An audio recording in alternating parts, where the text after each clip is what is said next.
ಅಂತ ಆಯಿತು. ಹೋದೆ, ಆಮೇಲೆ ಬಂದ ತಕ್ಷಣ ಮಗ ಏನು ಮಾಡ್ದ, ಅಲ್ಲಿ ಒಂದು ಮರ ಇದೆ, ಗಾರ್ಡನ್ ಜೈಲ್ ಮರ, ಆ ಗರ ಅಲ್ಲಿ ಕರ್ಕೊಂಡು ಹೋಗಿ ತೋರಿಸ್ದ. ಅಪ್ಪ ನಾನು 2 ಆಲೂಗಡ್ಡೆ ಗಿಡ ಬೆಳೆದಿದ್ದೀನಿ, ಆಲೂಗಡ್ಡೆ ನಾಟಿ ಮಾಡಿದ್ದೀನಿ, 2 ಟೊಮೆಟೊ ನಾಟಿ ಮಾಡಿದ್ದೀನಿ ಅಂತೂ ತೋರಿಸ್ದ.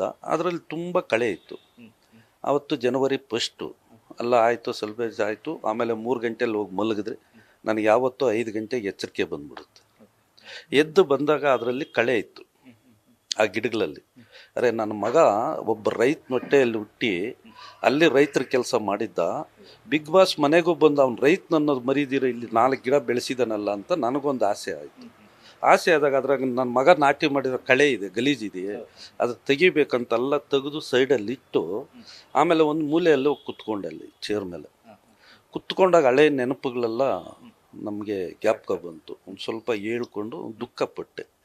ಅದು ನನಗೆ ತುಂಬ, ನನ್ನ ಮಗ ಒಬ್ಬ ಅಲ್ಲಿ ಹೋಗಿ ರೈತ ಆಗಿದ್ದಾನಲ್ಲ, ಬಿಗ್ ಬಾಸ್ ಮನೆಯಲ್ಲೇ ಒಂದು ರೈತ ಆಗಿದ್ದಾನಲ್ಲ ಅನ್ನೋದು ನನಗೆ ಹೆಮ್ಮೆ. ನಾನು ರೈತ ಆಗಿ ಖುಷಿಪಟ್ಟೆ ಸರ್.